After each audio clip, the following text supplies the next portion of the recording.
ವಿದ್ಯಾರ್ಥಿಯ ಕಗ್ಗೊಲೆ ಶಿವಮೊಗ್ಗ ನಗರ ಕೊತ ಕೊತ ಅಂತಿದೆ.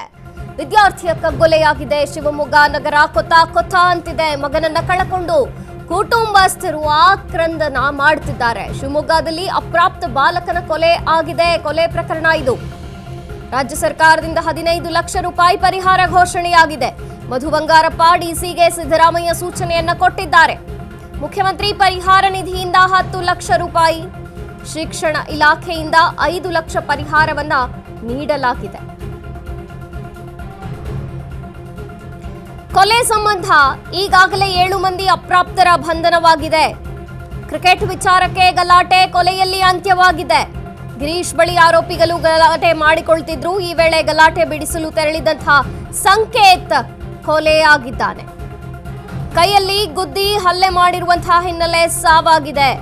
ಆಟದ ವಿಚಾರಕ್ಕೆ ನಡೆದ ಗಲಾಟೆಯಿಂದ ಕೊಲೆಯಾಗಿದೆ. ಅಪ್ರಾಪ್ತರ ಗಾಂಜಾ ಸೇವನೆ ಬಗ್ಗೆ ಪರೀಕ್ಷೆ ನಡೆಸ್ತೇವೆ. ಕೊಲೆ ಪ್ರಕರಣದ ಸಂಬಂಧ ಈಗ ಎಸ್ಪಿ ನಿಖಿಲ್ ಹೇಳಿಕೆಯನ್ನ ಕೊಟ್ಟಿದ್ದಾರೆ.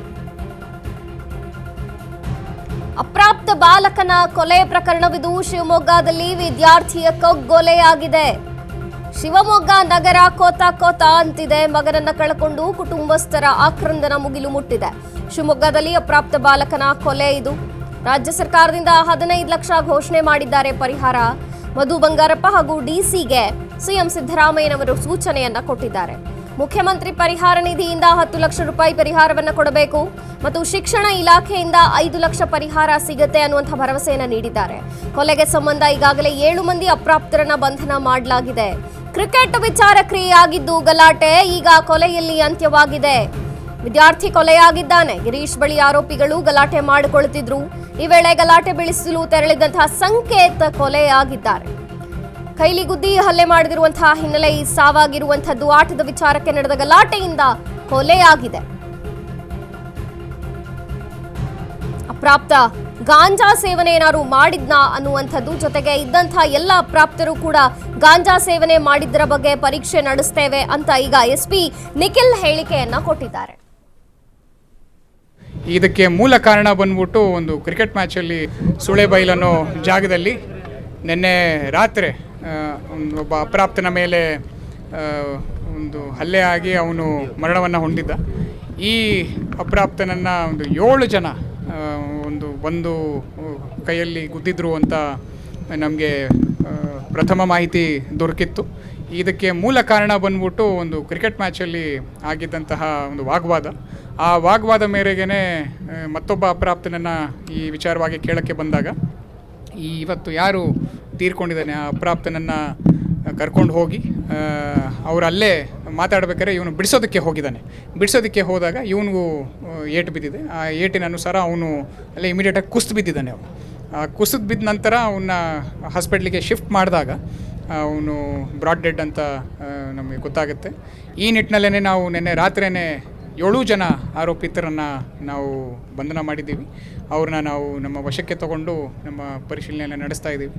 ಅದರ ಜೊತೆಗೆ ಇದೇನು ಈ ಒಂದು ವಿಚಾರವಾಗಿ ಜನರ ಬೇಡಿಕೆಗಳು ಇತ್ತು, ಆ ಬೇಡಿಕೆಗಳ ಬಗ್ಗೆನೂ ಜಿಲ್ಲಾಧಿಕಾರಿಗಳು ಮತ್ತು ಸಿ ಅವರು ನಾವು ಎಲ್ಲ ಒಟ್ಟಿಗೆ ಇಲ್ಲಿ ಬಂದು ಅದರ ಬಗ್ಗೆ ಒಂದು ಚರ್ಚೆ ಮಾಡಿ ಇಲ್ಲಿ ಅವರಿಗೆ ಸೂಕ್ತ ಉತ್ತರವನ್ನು ನೀಡಿದ್ದೀವಿ. ಇದಕ್ಕೆ ಇನ್ವೆಸ್ಟಿಗೇಷನ್ನು ಕೂಡ ನಮ್ಮ ಒಂದು ಸ್ಪೆಷಲ್ ಸೆಲ್ ಏನಿದೆ DCRE ಅವರೇ ಇದನ್ನು ಕೂಲಂಕುಷವಾಗಿ ಪರಿಶೀಲನೆ ಮಾಡುತ್ತೆ ಅಂತ ಆಲ್ರೆಡಿ ಇಲ್ಲಿ ಆಶ್ವಾಸನೆಯನ್ನು ಕೊಟ್ಟಿದ್ದೀವಿ.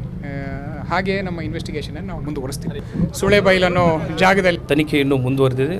ಅದನ್ನು ತಾತ್ವಿಕ ಕೊನೆ ಕಾಣಿಸೋದಕ್ಕೆ ನಾವೆಲ್ಲರೂ ಕೂಡ ಒಟ್ಟಾಗಿ ಕೆಲಸವನ್ನು ಮಾಡ್ತೀವಿ.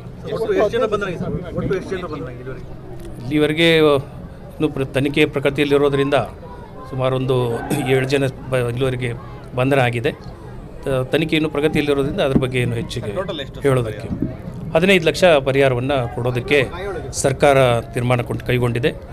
ಗಾಯಾಳುವವರಿಗೆ ಅದಕ್ಕೆ ಯಾವ ರೀತಿ ನಾವು ಪರಿಹಾರ ಕೊಡಬೇಕಂತ ಸ್ಥಳೀಯವಾಗಿ ಪರಿಹಾರ ಕೊಡೋದಕ್ಕೆ ನಿರ್ದೇಶನವನ್ನು ಕೊಟ್ಟಿದ್ದಾರೆ.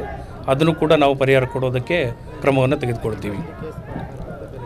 ಅವರು ಗಾಯಾಳು ಪರಿಶಿಷ್ಟ ಜಾತಿಗೆ ಸೇರಿದವರು ಅಂತ ಗೊತ್ತಾಗಿರೋದ್ರಿಂದ ಅಟ್ರಾಸಿಟಿ ಕೇಸ್ ಕೂಡ ದಾಖಲಾಗ್ತದೆ. DCR ಇಂದ ಅದು ತನಿಖೆ ಕೂಡ ಆಗ್ತದೆ. ಸರ್, ಈ ಭಾಗದಲ್ಲಿ ಗಾಂಜಾ ಹಾವಳಿ ತುಂಬ ಜಾಸ್ತಿ ಆಗಿದೆ, ಗಾಂಜಾದಿಂದ ಸಮಸ್ಯೆ ಆಗ್ತಿದೆ ಇಲ್ಲಿ ಅಂತೇಳಿ ಕುಟುಂಬಸ್ಥರು ಆಕ್ರೋಶ ಹೊರಹಾಕ್ತಿದ್ದಾರೆ. ಈಗ ನಾನಿಲ್ಲಿ ಭೇಟಿ ನೀಡಿದಂಥ ಸಂದರ್ಭದಲ್ಲಿ ಗಾಂಜಾದ ಬಗ್ಗೆ ಸ್ವಲ್ಪ ಹೆಚ್ಚಿನ ಕ್ರಮ ತೆಗೆದುಕೊಳ್ಬೇಕು ಅಂತ ಹೇಳಿದ್ದಾರೆ ನಿಯಂತ್ರಣಕ್ಕೋಸ್ಕರ. ಈಗಾಗಲೇ ನಾವು ಮತ್ತು SP ಅವರು ಬಂದಾಗಿಂದ ಇದನ್ನು ಮಾದಕ ವಸ್ತುಗಳ ತಡೆಗೆ ನಿರಂತರವಾಗಿ ಕ್ರಮಗಳನ್ನು ಕೈಗೊಳ್ತಾ ಇದ್ದೀವಿ. ಕಟ್ಟುನಿಟ್ಟಾಗಿ ಇಲ್ಲೂ ಕೂಡ ಕ್ರಮಗಳನ್ನು ಕೈಗೊಂಡು ಬರುವ ದಿನಗಳಲ್ಲಿ ತಮಗೆ ಅದರದ್ದು ಗ್ರೌಂಡಲ್ಲಿ ರಿಯಾಲಿಟಿ ಕೂಡ ಗೊತ್ತಾಗ್ತದೆ ಅನ್ನೋದಕ್ಕೆ ಹೇಳಕ್ಕೆ ಇಷ್ಟಪಡ್ತೀನಿ. SSLC ಎಕ್ಸಾಮ್ ಆಗ್ತಾ ಇದೆ, ಪ್ರಿಪ್ರೇಷನ್ ಎಕ್ಸಾಮು. ಸ್ಪೆಷಲ್ ಕ್ಲಾಸ್ ಆಗ್ತದೆ, ಎಷ್ಟು ಗಂಟೆವರೆಗೆ ಏನೇನು ಅನುಮತಿ ಇದೆ ಸರ್ ಸ್ಪೆಷಲ್ ಕ್ಲಾಸಿಗೆಲ್ಲ? ಸ್ಪೆಷಲ್ ಕ್ಲಾಸಸ್ದು ಪಾಲಕರ ಅನುಮತಿ ಮೇರೆಗೆ ಯಾರು ಮುಂದೆ ಬರ್ತಾರೆ ಅವ್ರಿಗೆ ಮಾತ್ರ ನಾವು ಸ್ಪೆಷಲ್ ಕ್ಲಾಸಸ್ಸನ್ನು ಕೊಡ್ತಾ ಇದ್ದೀವಿ. ಅದನ್ನು ಸ್ಥಳೀಯವಾಗಿ ನಮ್ಮ BO ಅವರು ಕೋಆರ್ಡಿನೇಟ್ ಮಾಡ್ತಾ ಇದ್ದಾರೆ. ಅದು ಯಾವುದೇ ರೀತಿ ನಾವು ಕಂಪಲ್ಸರಿಯಾಗಿ ಸ್ಪೆಷಲ್ ಕ್ಲಾಸ್ಗೆ ಬನ್ನಿ ಅಂತ ಹೇಳ್ತಾ ಇಲ್ಲ. ಆದರೆ ಪಾಲಕರ ಮನವಿ ಕೂಡ ಇರ್ತಿತ್ತು, ಯಾಕಂತ ಹೇಳಿದ್ರೆ ಮನೆಯಲ್ಲಿ ಮಕ್ಕಳು ಓದೋದಕ್ಕೆ ಸ್ವಲ್ಪ ಆಸಕ್ತಿ ತೋರಿಸೋದಿಲ್ಲ ಹಾಗೆ ಅಂತ ಹೇಳಿ ಅಂಥ ಸಂದರ್ಭಗಳಲ್ಲಿ ನಾವು ಸ್ಪೆಷಲ್ ಕ್ಲಾಸಸ್ಸನ್ನು ಕಂಡಕ್ಟ್ ಮಾಡಿ ಸ್ವಲ್ಪ ರಿಸಲ್ಟ್ ಇಂಪ್ರೂವ್ ಆಗಲಿ ಅನ್ನುವಂಥ ಉದ್ದೇಶದಿಂದ ಈ ಕೆಲಸಗಳನ್ನು ಮಾಡ್ತಾಯಿದ್ದೀವಿ. ತನಿಖೆ ಇನ್ನೂ ಮುಂದುವರೆದಿದೆ. ಅದನ್ನು ತಾತ್ವಿಕ ಕೊನೆ ಕಾಣಿಸೋದಕ್ಕೆ ನಾವೆಲ್ಲರೂ ಕೂಡ ಒಟ್ಟಾಗಿ ಕೆಲಸವನ್ನು ಮಾಡ್ತೀವಿ. ಒಟ್ಟು ಎಷ್ಟು ಜನ ಬಂದ್ರೆ